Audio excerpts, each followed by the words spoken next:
ഇന്ന് ഒരു നാടോടി കഥയാണ് പറഞ്ഞു തരുന്നത്. പണ്ട് പണ്ട് ഒരു ഗ്രാമത്തിൽ ഒരു ചെറിയ വീട്ടിൽ ഒരു അച്ഛനും അമ്മയും ഉണ്ടായിരുന്നു. അവർക്ക് 2 കുട്ടികളുണ്ടായിരുന്നു. മൂത്ത കുട്ടി ഒരു പെൺകുട്ടിയും ഇളയത് ഒരു ആൺകുട്ടിയുമാണ്. ചെറുതെങ്കിലും നല്ല ഒരു ഭംഗിയുള്ള വീട്ടിൽ വളരെ സന്തോഷത്തോടെ കഴിയായിരുന്നു ഈ മാതാപിതാക്കളും മക്കളും.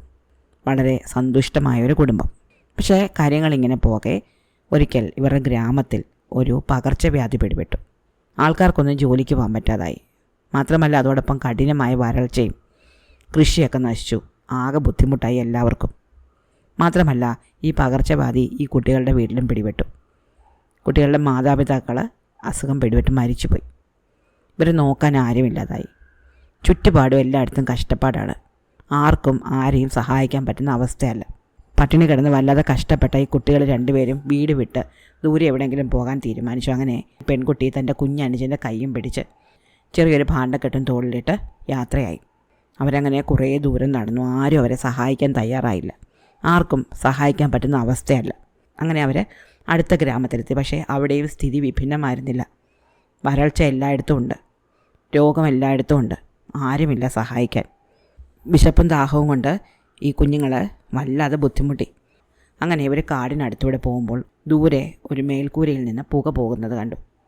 അപ്പോൾ അവിടെ ആരോ ഉണ്ട്, താമസമുണ്ടെന്ന് തോന്നിയ ഈ പെൺകുട്ടി തൻ്റെ കുഞ്ഞനുജൻ്റെ കൈയും പിടിച്ചുകൊണ്ട് അങ്ങോട്ട് നടന്ന് അവൾ ഒരു വീടിൻ്റെ മുന്നിലെത്തി. അവൾ ആ വീടിൻ്റെ വാതിൽക്കൽ ചെന്ന് മുട്ടി. അപ്പോൾ വൃദ്ധയായ ഒരു സ്ത്രീ വന്ന് വാതിൽ തുറന്നു. ഈ കുട്ടികളെ കണ്ടു, അകത്തേക്ക് വിളിച്ചു.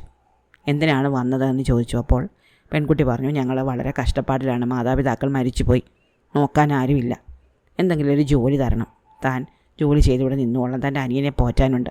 അപ്പോൾ ഈ സ്ത്രീ പറഞ്ഞു, ശരി, ഞാൻ ജോലിക്കൊരാളെ നോക്കിയിരിക്കുകയായിരുന്നു, നീ വന്നത് നന്നായി, ഇവിടെ എനിക്ക് ഒരുപാട് ജോലികളുണ്ട്, എന്നെ സഹായിച്ചുകൊണ്ട് ഇവിടെ നിന്നു.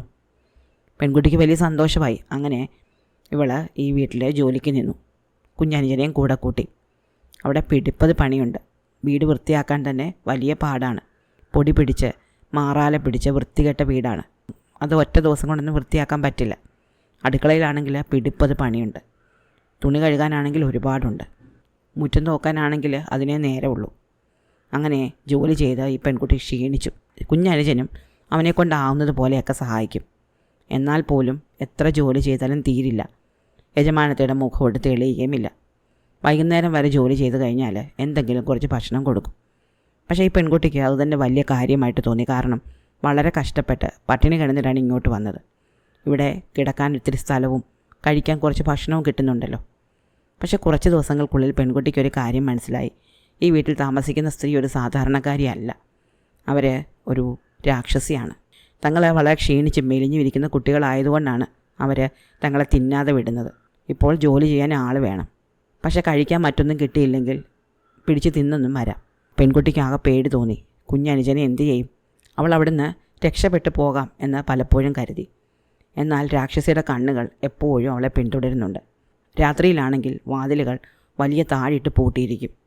അത് തനിയെ തുറക്കാൻ അവളെ കൊണ്ട് പറ്റില്ല. തങ്ങളാകെപ്പാടെ ചതിയിലകപ്പെട്ടു പോയി എന്ന് പെൺകുട്ടിക്ക് വലിയ ദുഃഖം തോന്നി. അവൾ പലതവണ അവിടുന്ന് രക്ഷപ്പെടാൻ നോക്കിയെങ്കിലും പറ്റിയുമില്ല. അങ്ങനെ ഇരിക്കെ ഒരു ദിവസം ഈ രാക്ഷസി ഇവളോട് കുറച്ച് ദൂരെയുള്ള ഒരു കിണറ്റിൽ നിന്ന് കുറച്ച് വെള്ളം കോരിക്കൊണ്ട് വരാൻ പറഞ്ഞു. അവരുടെ വീട്ടിലെ കിണറ്റിലെ വെള്ളം കുറഞ്ഞു പോയി. അപ്പോൾ ഈ പെൺകുട്ടി തൻ്റെ തൊട്ടിയുമായിട്ട് പോയി. അനിയനെയും കൂടെ കൂട്ടാം എന്നവൾ കരുതി. അങ്ങനെയാണെങ്കിൽ അവിടെ നിന്ന് രക്ഷപ്പെടാമല്ലോ. പക്ഷേ രാക്ഷസി പറഞ്ഞു, പറ്റില്ല, അനിയനെ ഇവിടെ നിർത്തിയിട്ട് നീ മാത്രം പോയാൽ മതി. അങ്ങനെ പോവുകയാണെങ്കിൽ അവൾ തിരിച്ചു വരുമെന്ന് രാക്ഷസിക്ക് അറിയാം. അങ്ങനെ ഈ പെൺകുട്ടി വെള്ളം കോരാൻ പോയി. കുറച്ച് ദൂരെയായിരുന്നു ഈ കിണർ. അവിടെ ചെന്ന് വളരെ കഷ്ടപ്പെട്ട് വെള്ളം കോരി തൊട്ടിയിൽ നിറച്ച് അവളെ തൊട്ടി എടുത്തുകൊണ്ട് ഈ രാക്ഷസിയുടെ വീട്ടിലേക്ക് നടന്നു. പക്ഷേ ഈ തൊട്ടിയുടെ അടിയിലൊരു ദ്വാരമുണ്ടായിരുന്നു.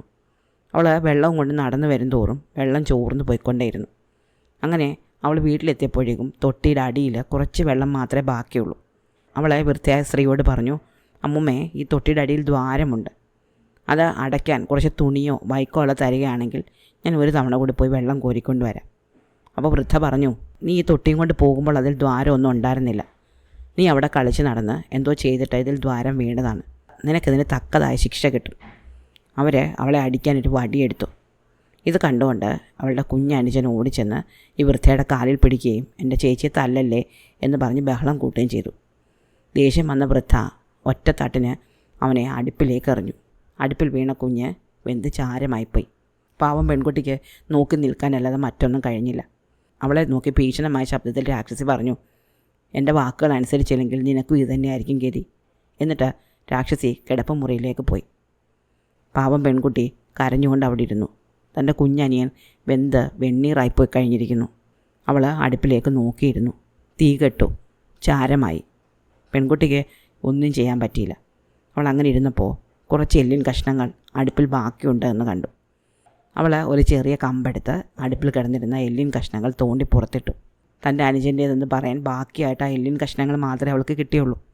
അവൾ അത് ഒരു തുണിയിൽ പൊതിഞ്ഞെടുത്തു. രാക്ഷസി വാതിൽ അടച്ചിരുന്നില്ല. പെൺകുട്ടി പുറത്തേക്ക് ഓടിപ്പോകും എന്ന് അവർ വിചാരിച്ചിരുന്നുമില്ല. പക്ഷേ കിട്ടിയ തക്കം നോക്കി തൻ്റെ കയ്യിൽ അനുജൻ്റെ എല്ലും കഷ്ണങ്ങൾ പൊതിയും പിടിച്ചുകൊണ്ട് അവൾ പുറത്തേക്ക് ഓടി. ഓടി ഓടി കുറേ ദൂരം ചെന്നു. അപ്പോഴേക്ക് കാറ്റിൽ രാക്ഷസിയുടെ മണം വന്നു. താൻ രക്ഷപ്പെട്ടു എന്നറിഞ്ഞ് രാക്ഷസി തൻ്റെ പിന്നാലെ വരുന്നുണ്ടെന്ന് അവൾക്ക് മനസ്സിലായി. അവൾ ഓട്ടത്തിൻ്റെ വേഗം കൂട്ടി. തനിക്ക് രക്ഷപ്പെടാനാവില്ല എന്ന് അവൾക്കറിയാം, കാരണം രാക്ഷസിക്ക് കാറ്റിൻ്റെ വേഗതയാണ്. എന്നാലും അവൾ ഓടി. അവൾ കുറേ ദൂരം ഓടിച്ചെന്നപ്പോൾ വലിയൊരു കഴുകനെ കണ്ടു. അവൾ കഴുകനോട് പറഞ്ഞു, കഴുക എന്നെ ഒന്ന് സഹായിക്കണേ, എൻ്റെ പിന്നാലെ രാക്ഷസി വരുന്നുണ്ട്. കഴുകൻ പറഞ്ഞു, നീ എൻ്റെ ചിറകിനടിയിലേക്ക് കുറച്ചു നേരം ഒളിച്ചിരിക്കുക, നിൻ്റെ ക്ഷീണം മാറിയിട്ട് ഓടിപ്പോകാം. അപ്പോഴേക്ക് രാക്ഷസി വരികയാണെങ്കിൽ എന്തെങ്കിലും പറഞ്ഞ് ഞാനിവിടെ നിർത്താം. അങ്ങനെ കഴുകൻ തൻ്റെ വലിയ ചിറകുകൾ വിടർത്തിപ്പിടിക്കുകയും പെൺകുട്ടി ആ ചിറകിനടിയിലേക്ക് ഒതുങ്ങിയിരിക്കുകയും ചെയ്തു. ചിറകൊതുക്കി കഴുകൻ അവിടെ ഇരുന്നു. രാക്ഷസി കാറ്റ് പോലെ പറന്നു വന്നു. കഴുകനോട് ചോദിച്ചു, ഒരു പെൺകുട്ടി ഇതുവഴി ഓടിപ്പോകുന്നത് കണ്ടോ? കഴുകൻ പറഞ്ഞു, ഇല്ല ഞാൻ കണ്ടില്ല. രാക്ഷസി പറഞ്ഞല്ല, അവൾ ഈ വഴി പോയിട്ടുണ്ട്, എനിക്ക് അവളുടെ മണം വരുന്നുണ്ട്. കഴുകൻ പെട്ടെന്ന് തൻ്റെ വലിയ കാലുകൾ കൊണ്ട് രാക്ഷസിയുടെ മുഖത്തേക്ക് ഒറ്റ മാന്തൽ വെച്ചു കൊടുത്തു. രാക്ഷസിയുടെ മുഖം മുറിഞ്ഞു. മുഖം പൊത്തിക്കൊണ്ട് രാക്ഷസി നിലത്തിരുന്ന തക്കം നോക്കി പെൺകുട്ടി കുറച്ചൊന്ന് ക്ഷീണം മാറ്റി കഴുകൻ്റെ ചിറകിനടിയിൽ നിന്ന് ദൂരേക്ക് ഓടിപ്പോയി. അവൾ കുറേ ദൂരം ഓടി കുറേ ദൂരം ചെന്നപ്പോൾ ഒരു കീരിയെ കണ്ടു. കീരിയോട് അവൾ പറഞ്ഞു, കീരി ഞാൻ വല്ലാതെ ഓടി ക്ഷീണിച്ചു, രാക്ഷസി എൻ്റെ പിന്നാലെയുണ്ട്, എന്നെ സഹായിക്കണം. കീരി പറഞ്ഞൊരു കാര്യം ചെയ്യേ, നീ നിലത്ത് കാണുന്ന ഈ മാളത്തിനുള്ളിലേക്ക് കയറി ഒളിച്ചോ, കുറച്ച് നേരം അവിടെ നിന്ന് വിശ്രമിക്കുക, ഞാൻ രാക്ഷസി എങ്ങനെയെങ്കിലും കുറച്ച് തടഞ്ഞു നിർത്താം. അങ്ങനെ അവൾ കീരിയുടെ മാളത്തിൽ കയറി ഒളിച്ചു. രാക്ഷസി ഓടി വന്നു. കീരിയോട് ചോദിച്ചു, കീരി ഇതൊരു പെൺകുട്ടി പോകുന്നത് കണ്ടോ? കീരി പറഞ്ഞില്ലല്ലോ, ഞാൻ കണ്ടില്ല. രാക്ഷസി പറഞ്ഞല്ലോ, എനിക്ക് അവളുടെ മണം വരുന്നുണ്ടല്ലോ. കീരി പറഞ്ഞത് എന്ത് മണമാ, എനിക്ക് അറിഞ്ഞുവിടല്ലോ. ഇത് പറഞ്ഞ് കീരി കുറച്ച് മണ്ണ് വാരി രാക്ഷസിയുടെ കണ്ണിലേക്ക് ഇട്ടു. കണ്ണ് നീറിയ രാക്ഷസി നിലത്തിരുന്നു. കണ്ണ് തിരുമ്മി. അപ്പോഴേക്കും ക്ഷീണം കുറച്ചൊന്ന് കുറഞ്ഞ പെൺകുട്ടി കീരിയുടെ മാളത്തിൽ നിന്നിറങ്ങി ദൂരേക്ക് ഓടി കുറേ ദൂരം ചെന്ന് വീണ്ടും ക്ഷീണമായി. അവൾ ഒരു കുറുക്കനെ കണ്ടു. കുറുക്കനോട് അവൾ ചോദിച്ചു, കുറുക്ക എന്നെ ഒന്ന് സഹായിക്കാമോ? കുറുക്കൻ പറഞ്ഞു, എന്ത് വേണം, നിനക്ക് എന്ത് പറ്റി? അവൾ പറഞ്ഞു, എൻ്റെ പിന്നാലെ രാക്ഷസി വരുന്നുണ്ട്. രാക്ഷസി എൻ്റെ അനിയനെ തീയിലിട്ട് കൊന്നു കളഞ്ഞു, എന്നെയും കൊന്നു കളയും. അപ്പോൾ കുറുക്കൻ പറഞ്ഞു, നീ പേടിക്കണ്ട, നീ കുറച്ചുകൂടി വേഗത്തിലോട്. അപ്പോൾ മലയുടെ മുകളിലെത്തും. മലയുടെ മുകളിൽ ഒരു നെയ്ത്തുകാരി ഇരിപ്പുണ്ട്. നെയ്ത്തുകാരി നിന്നെ സഹായിക്കും. അതുവരെ ഞാൻ രാക്ഷസി തടഞ്ഞു നിർത്താം. ക്ഷീണിച്ചിട്ടും പെൺകുട്ടി വേഗം ഓടി. കുറുക്കൻ വഴിക്ക് കുറുകെ കിടന്നു. രാക്ഷസി ഓടി വന്ന് ചോദിച്ചു, കുറുക്ക ഇതുവഴി ഒരു പെൺകുട്ടി പോകുന്നത് കണ്ടോ? കുറുക്കൻ പറഞ്ഞു, കണ്ടല്ലോ, അവളിതാ ഈ മരത്തിൻ്റെ മുകളിലുണ്ട്. രാക്ഷസി മരത്തിൻ്റെ മുകളിലേക്ക് നോക്കി. അപ്പോൾ കുറുക്കൻ അവളുടെ കാലിൽ നല്ലൊരു കടി വെച്ച് കൊടുത്തു. കാല് വേദനിച്ച രാക്ഷസി കുറച്ചു നേരം അവിടെ ഇരുന്നു. ഈ സമയം കൊണ്ട് നമ്മുടെ പെൺകുട്ടി ഓടി മലയുടെ മുകളിൽ ചെന്നു. അവിടെ നെയ്ത്തുകാരി ഇരിപ്പുണ്ടായിരുന്നു.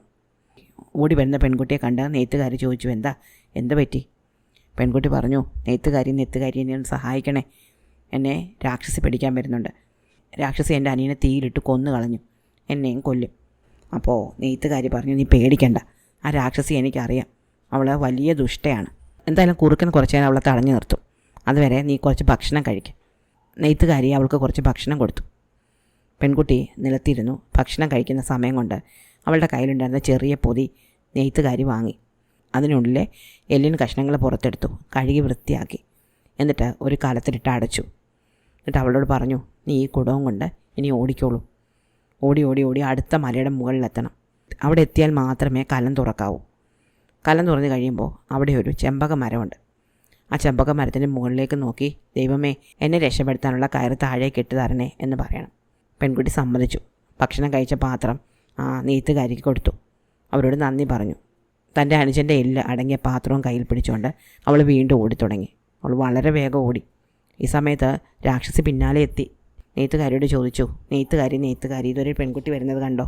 താൻ പാചകം ചെയ്തുകൊണ്ടിരുന്ന അടുപ്പിലെ തീക്കൊള്ളി കൊണ്ട് നെയ്ത്തുകാരി ഈ രാക്ഷസിയെ ആക്രമിച്ചു. രാക്ഷസിക്ക് കുറച്ച് നേരത്തേക്ക് ഒന്നും ചെയ്യാൻ പറ്റില്ല, അവരുടെ ദേഹം പൊള്ളി. എന്നാലും നെയ്ത്തുകാരിയെ കടന്ന് രാക്ഷസി വീണ്ടും ഓടി. അപ്പോഴേക്കും അടുത്ത മലമുകളിലെത്തിയിരുന്നു നമ്മളുടെ കൊച്ചു പെൺകുട്ടി. അവിടെ വലിയ ചെമ്പക മരം അവൾ കണ്ടു. അവൾ ചെമ്പക മരത്തിൻ്റെ ചുവട്ടിൽ ചെന്നിട്ട് തൻ്റെ കയ്യിലുണ്ടായിരുന്ന പാത്രത്തിൻ്റെ മൂടി തുറന്നു. അതിൽ നിന്ന് ഒരു പരുക്കുമില്ലാതെ വളരെ ആരോഗ്യവാനായിട്ട് അവളുടെ അനുജൻ പുറത്തു വന്നു. അവൾ അനുജൻ്റെ കൈ ചേർത്ത് പിടിച്ചു. എന്നിട്ട് മരത്തിന് മുകളിലേക്ക് നോക്കി വിളിച്ചു, ദൈവമേ, എനിക്ക് രക്ഷപ്പെടാനുള്ള കയറിട്ട് തരണേ. പെട്ടെന്ന് ആകാശത്ത് നിന്ന് ഒരു ഇരുമ്പ് കയർ താഴേക്ക് ഇറങ്ങി വന്നു. പെൺകുട്ടി തൻ്റെ അനുജനെ എടുത്തുകൊണ്ട് ആ കയറിൽ കയറി പിടിച്ചു. കയറ് പതുക്കെ മുകളിലേക്ക് ഉയർന്നു. അപ്പോഴേക്കും രാക്ഷസി എത്തി. രാക്ഷസി അവിടെ നിന്ന് വിളിച്ചു പറഞ്ഞു, എനിക്കെന്താ ഒരു കയറ്. പെട്ടെന്ന് മുകളിൽ നിന്ന് ഒരു വൈക്കോൽ കയർ താഴേക്ക് വന്നു.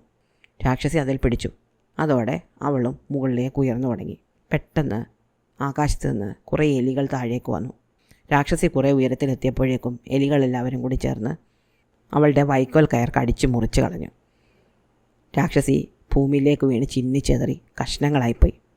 അവളുടെ എല്ലുകൾ വീണെടുത്തൊക്കെ മുൾച്ചെടികൾ കിളിച്ചു വന്നു. അവളുടെ മാംസവും രക്തവും വീണെടുത്തൊക്കെ പുല്ല് പോലും കിളിക്കാത്ത മരുഭൂമിയായി തീർന്നു. നമ്മളുടെ കൊച്ചു പെൺകുട്ടിയും അനുജനുമാണെങ്കിൽ ആകാശത്ത് മേഘങ്ങളിലൂടെ ഓടി നടന്നു. ഒരുപാട് കളികൾ കളിച്ചു. വയറ് നിറയെ ഭക്ഷണം കഴിച്ചു. തേനും പാലും കുടിച്ചു. പിന്നീട് ദൂരെ ഒരു സ്ഥലത്ത്, വളരെ സമൃദ്ധമായൊരു സ്ഥലത്ത്, മക്കളില്ലാത്ത വളരെ ധനികരായ ഒരു ദമ്പതികളുടെ വീട്ടിലേക്ക് ഒരു ഇരുമ്പ് കയറിലൂടെ ദൈവം അവരെ ഇറക്കി വിട്ടു. അവിടെ ആ ദമ്പതികളുടെ മക്കളായിട്ട് ആ കുഞ്ഞുങ്ങൾ പിന്നീട് വളരെ കാലം സുഖമായി ജീവിച്ചു. ഇഷ്ടമായോ കഥ? അടുത്ത കഥ അടുത്ത ദിവസം.